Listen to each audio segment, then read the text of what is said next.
ছাত্ৰ ছাত্ৰীসকল, আজি মই ক্লাছ 8ৰ অনুশীলনী 9.1ৰ পূৰণফল উলিওৱা যিখিনি অংক আছে, একৰ পূৰণফল উলিওৱা যিখিনি অংক আছে, এই অংকখিনি কৰিম। তোমালোকে ভালমতে মনোযোগ দিবা। ইয়াত প্ৰথম অংকটো হৈছে 3x² into 11xy into 2/3y²। ইয়াৰ পূৰণফলটো নিৰ্ণয় কৰিব লাগে। এতিয়া আমি অংকটো কৰিম, কিন্তু এই অংকটো জনাৰ আগতে তোমালোকে কেইটামান সূত্ৰ জানিব লাগিব। এই সূত্ৰখিনি মই তোমালোকক দেখুৱাই আছোঁ। এই দুটা সূত্ৰ জানি ল'ব লাগিব। 1 নম্বৰ সূত্ৰটো চোৱা, a⁴m ইনটু a⁴n ইকুৱেল কি হয় a⁴m প্লাছ n। আৰু 2 নম্বৰ সূত্ৰটো হৈছে a⁴m whole to the power n equal a⁴mn। পূৰণ অংক কৰিবলৈ এই দুটা সূত্ৰৰ অতিকৈ প্ৰয়োজন। প্ৰথমতে তোমালোকে এই দুটা সূত্ৰ অতি সুন্দৰভাৱে মুখস্থ কৰিবা। যেনেকৈ এই যিটো সূত্ৰ আছে, এই সূত্ৰৰ এটা মই এক্সাম্পল দি আছোঁ। অংকটা কৰিবলৈ যাওঁতে এই সূত্ৰটো কেনেকৈ ইউজ হয় এটা ইয়াত চোৱা। মই এটা এক্সাম্পল দিছোঁ। ধৰা x² লগত পূৰণ কৰিব লাগে, ধৰা 4x³ পূৰণ কৰিব লাগে ইকুৱেল দিয়া। এই যিটো অকল নাম্বাৰ আছে, এই নাম্বাৰটো ইয়াত লিখি দিয়া। আৰু এইটো x আছে, এইটো x আছে। এই x আমি এৰ লগত যেতিয়া তুলনা কৰিম, এইটো ধৰা a আছে, ইয়াতো কি আছে a। এটা এৰ প্লেচত ইয়াত কি আছে x আছে, আৰু mৰ প্লেচত কি আছে 2 আছে, আৰু nৰ প্লেচত কি আছে 3 আছে। গতিকে এই সূত্ৰ মতে আমি কি জানো, a⁴m প্লাছ n। ইয়াত কিমান হ'ব, mৰ ঠাইত আছে 2, nৰ ঠাইত আছে কিমান 3। গতিকে এই দুটা কি হ'ব, প্লাছ হ'ব। আমি যদি ডাইৰেক্ট অংকটো কৰোঁ তেতিয়াহ'লে x⁴ কি হ'ব 2 + 3। mৰ ঠাইত 2, nৰ ঠাইত কি আছে 3, কি হয় m প্লাছ n। তাৰমানে কি হ'ব, এইটো 2 + 3। তোমালোকে 2 + 3 পাতিলে তাৰমানে অংকটো অলপ দীঘল হ'ব। আৰু যেতিয়া আমি শ্বৰ্টত কৰোঁ, তাৰমানে এইটোৰ লগত এইটো আমি ডাইৰেক্ট প্লাছ কৰি দিলোঁ। 2 + 3 কৰিলে কিমান হ'ব, 5 হ'ব। এইটো তাৰমানে এইটো কি হ'ব, পাৱাৰ আৰু পাৱাৰে কি হৈ যাব, যোগ হৈ যাব। আৰু এই যিটো ছেকেণ্ড যিটো সূত্ৰ আছে, এই সূত্ৰ মতে মই এটা এক্সাম্পল দিছোঁ তোমালোকক। ধৰা এক্সাম্পলটো হৈছে এনেকুৱা। ধৰা ইয়াত লিখিলোঁ x⁴ হোল স্কুৱেৰ দিলোঁ। তেতিয়াহ'লে কি হ'ব, এইটো সূত্ৰ মতে কি হয়, a⁴m whole to the power n কৰিলে কি হয় a⁴mn। mৰ ঠাইত আছে 4 আৰু nৰ ঠাইত কি আছে 2। গতিকে এই দুটা পূৰণ হৈ যাব। গতিকে x⁴ কিমান হ'ব, 4 × কিমান হ'ব 8। এইটো হ'ব। ইয়াত চোৱা, mৰ ঠাইত 4, nৰ ঠাইত কিমান আছে 2 আছে। গতিকে এই দুটা কি হ'ব, এই সূত্ৰ মতে কি হয় a⁴mn, mৰ লগত nটো কি হৈ যায়, পূৰণ হৈ যায়। গতিকে এইটোৰ লগত এইটো কি হ'ব, পূৰণ হৈ যাব। কিমান হ'ব, 4 × 8। গতিকে আমি এতিয়া আহা অনুশীলনীৰ অংকখিনি কৰোঁ। অংকটো হৈছে 3x² into 11xy into 2/3y²। এতিয়া চোৱা, প্ৰথম যিটো সংখ্যা আছে ইয়াত মাজত পূৰণ চিন আছে। গতিকে এই 3টো ক'ত আছে, তলত। এই 3টো ক'ত আছে, ওপৰত। গতিকে এইটো 3ৰ লগত এইটো 3 কাটি দিব পাৰি, কিন্তু এইটো মাজত আছে মানে ক'ত ধৰিব লাগিব, ওপৰত। এইটো ক'ত আছে, তলত। গতিকে 3 3 গুচি গ'ল। এতিয়া সংখ্যা কি কি আছে, 11 আৰু 2 আছে। 2 × 11 কিমান, 22 লিখি দিয়া। এতিয়া চোৱা, xৰ পাৱাৰ কিমান, ইয়াত 2 আছে, আৰু xৰ পাৱাৰ একো নাই মানে কিমান আছে, 1 ধৰিবা। গতিকে এই দুটা কি হ'ব, a⁴m ইনটু a⁴n। গতিকে কি হ'ব, a⁴m প্লাছ n। গতিকে m প্লাছ n যদি আমি ডাইৰেক্ট কৰোঁ, 2 + 1 তাৰমানে কিমান হ'ব, 3। এইটো হৈ গ'ল x³। তাৰপিছত y টো চোৱা, এইটো y, এইটো y²। y ৰ পাৱাৰ কিমান, 1, ইয়াত কিমান আছে 2। 1 + 2 তাৰমানে y কি হ'ব, এইটো কিউব হৈ যাব। গতিকে এইটো এনচাৰ। এইটো 11 লগত 2টো আগতে পূৰণ কৰি ল'বা। 2 × 11 22, x² লগত x পূৰণ কৰিলে x³, y লগত y² পূৰণ কৰিলে কি হ'ব, y³। গতিকে আমাৰ 1 নম্বৰ অংকটো হৈ গ'ল। এতিয়া আমি 2 নম্বৰ অংকটো কৰোঁ। 2 নম্বৰ অংকটো আছে -5x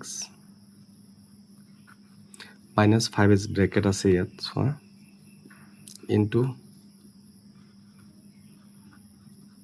3a² ইনটু -3ax এইটো আছে ইকুৱেল দিয়া। ইয়াত চোৱা, এটো মাইনাছ আছে, এটো কি আছে, মাইনাছ। চিনৰ পূৰণটো ইয়াত জানিব লাগিব। চিনৰ পূৰণটো মই তোমালোকক কৈ আছোঁ। ইয়াত চিনৰ পূৰণটো ইয়াত দেখাব লাগিব। এটা কথা মনত কৰিবা, যে প্লাছ প্লাছ ইনটু ধৰা প্লাছ, প্লাছ আৰু প্লাছে যেতিয়া পূৰণ কৰিবা তেতিয়াহ'লে সকলো সময়তে কি হ'ব প্লাছ হ'ব। আৰু মাইনাছ ইনটু মাইনাছ কৰিলে কি হয়, মাইনাছে মাইনাছে কি হয় প্লাছ হয়। চিনৰ পূৰণটো জানিব লাগিব। আৰু plus into minus equal to কি হয় মাইনাছ হয়। মাইনাছ ইনটু প্লাছ কৰিলে কি হয় মাইনাছ হয়। এই চিনৰ পূৰণটো তোমালোকে মনত ৰাখিবা। এটা কথা মনত ৰাখিবা, একে চিনৰ পূৰণটো চোৱা সকলো সময়তে প্লাছ হয়, তোমালোকে তেনেকৈ মনত ৰাখিবা। আৰু বেলেগ চিন তাৰমানে এটা প্লাছ এটা মাইনাছ যিহেতু বেলেগ, গতিকে বেলেগ চিন যদি থাকে তেতিয়াহ'লে সকলো সময়তে কি হ'ব পূৰণফলটো কি হ'ব মাইনাছ হ'ব। ইয়াত চোৱা মাইনাছ আৰু প্লাছ বেলেগ চিন, গতিকে পূৰণফলটো কি হ'ব মাইনাছ হ'ব। তোমালোকে তেনেকৈ মনত ৰাখিব পাৰা। সূত্ৰখিনি জনাৰ কাৰণে তোমালোকে নিজা নিজা কিছুমান পদ্ধতি অৱলম্বন কৰি ল'বা বা নিজে নিজে কিছুমান পদ্ধতি সৃষ্টি কৰি ল'লেও হ'ব। তোমালোকে এনেকৈ মনত ৰাখিবা যে একে চিন পূৰণ কৰিলে প্লাছ আৰু বেলেগ চিন পূৰণ কৰিলে কি হয় মাইনাছ হয়। তেনেকৈ তোমালোকে ভাবি সূত্ৰটো মনত ৰাখিব পাৰা। এতিয়া আহা মূল অংকটোত আহা। এতিয়া চোৱা ইয়াত মাইনাছ আছে। মাইনাছ কেইটা দুটা, মাইনাছে মাইনাছে কি হৈ গ'ল প্লাছ। প্লাছ চিনটো তাৰমানে প্ৰথমত কিন্তু দিব নালাগে, একো নাথাকিলেও ইয়াত কি চিন আছে বুলি ধৰিবা প্লাছ চিন আছে। এতিয়া চোৱা আমি সংখ্যাটো পূৰণ কৰিম। প্ৰথমতে সংখ্যাকেইটা পূৰণ কৰা। 5ৰ লগত 3 পূৰণ কৰি দিয়া। 5 3 গুণ কিমান 15, 15 লগত 3 পূৰণ কৰি দিয়া। 3 15 কিমান 45, 45 লিখি দিয়া। এতিয়া চোৱা এক্স আছে এক্সৰ লগত এক্স পূৰণ কৰিলে কি হ'ব এক্স স্কুৱেৰ, আৰু এ স্কুৱেৰ লগত এ পূৰণ কৰিলে কি হ'ব এ স্কুৱেৰ লগত এ পূৰণ কৰিলে কি হ'ব এ কি হ'ব কিউব হ'ব। কাৰণ ইয়াত পাৱাৰ কিমান আছে 2, ইয়াত পাৱাৰ কিমান আছে 1, এই দুটা কি কৰিবা যোগ কৰি দিবা। 2 যোগ 1 কৰিলে কিমান হ'ব 3, আৰু এক্সৰ ওপৰত পাৱাৰ 1, ইয়াত আছে 1, 1 + 1 কৰিলে কিমান হ'ব 2 হ'ব। গতিকে এনচাৰ এইটো হৈ গ'ল। এতিয়া আমি 3 নম্বৰ অংকটো কৰিম। 3 নম্বৰ অংকটো আছে -3pq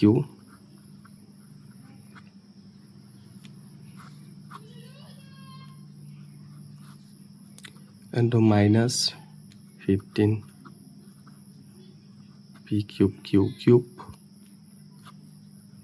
into q square equal দিয়া। এই অংকটো আছে। এতিয়া 3 নম্বৰ অংকটো কৰিম। এতিয়া প্ৰথমতে চিনটো চাই লোৱা, চিনটো কি কি আছে। মাইনাছ কেইটা আছে দুটা, মাইনাছে মাইনাছে কি হৈ যাব প্লাছ, চিনটো প্লাছ হৈ যাব। গতিকে চিনৰ কথা আমি আৰু নাভাবোঁ কাৰণ প্লাছ হৈ গ'ল। 3 লগত 15 পূৰণ কৰি দিয়া। 3 15 কিমান 45 লিখি দিয়া। এতিয়া ইয়াত আছে পি, ইয়াত আছে পি, ইয়াত পিৰ পাৱাৰ 1 আছে, ইয়াত 3 আছে। 1 + 3 কিমান হ'ব পিৰ ওপৰত কিমান হ'ব 4 পাৱাৰ। কিউ আছে কিউব আছে আৰু কিউ স্কুৱেৰ আছে। ইয়াত আছে পাৱাৰ 1, ইয়াত আছে 3, ইয়াত আছে 2। এই পাৱাৰ কেইটা কি হৈ যাব যোগ হৈ যাব। 1 আৰু 3 কিমান হ'ল 3 × 4 5 6, কিউৰ ওপৰত কিমান হ'ব পাৱাৰ 6 হৈ যাব। এনচাৰ এইটোৱে। এতিয়া আমি 4 নম্বৰ অংকটো কৰিম। 4 নম্বৰ অংকটো কি আছে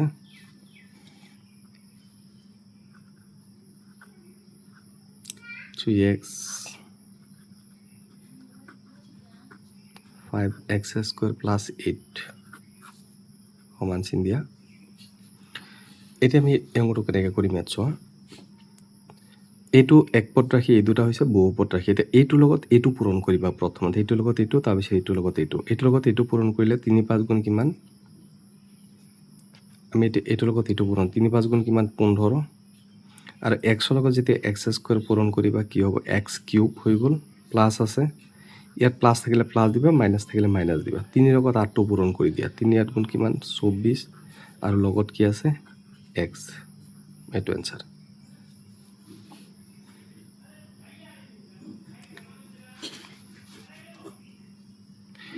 এতিয়া আমি 5 নম্বৰ অংকটো কৰি আছোঁ।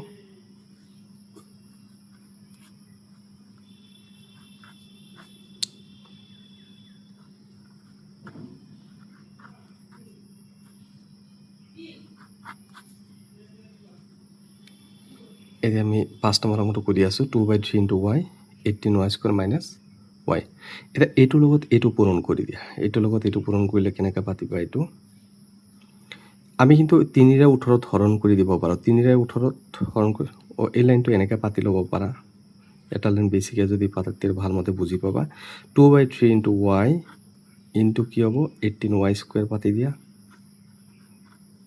ইয়াত কি চিন আছে মাইনাছ আকৌ এইটোৰ লগত এইটো পূৰণ তাৰমানে এইটো লিখা 2/3y ইনটু কিমান y আমি ব্ৰেকেটটো উঠাই দিলোঁ এইটোৰ লগত এইটো পূৰণ মাইনাছ এইটোৰ লগত এইটো পূৰণ আমি এইটো শ্বৰ্টত কৰিছোঁ ইকুৱেল দিয়া এতিয়া এইটো এনেকৈ কৰিলেও হ'ব কিন্তু 3 লগত 18 ইয়াত পূৰণ চিন আছে 3টো ক'ত আছে তলত 18টো ক'ত আছে ওপৰত 3ৰে 18ত কাটি দিয়া কেইবাৰ যাব 6 বাৰ তে কিমান হ'ল এতিয়া এইটোৰ লগত এইটো পূৰণ 200 গুণ কিমান 12 আৰু y ৰ লগত y স্কোৱাৰ যেতিয়া পূৰণ কৰিবা কি হৈ যাব y কিউব হৈ যাব তাৰপিছত চোৱা ইয়াত কি চিন আছে মাইনাছ মাইনাছ দিয়া 2/3 y পূৰণ কৰিলে কি হ'ব y স্কোৱাৰ ইয়াত লিখা 2 3 y ৰ লগত y পূৰণ কৰিলে কি হৈ যাব তো y স্কোৱাৰ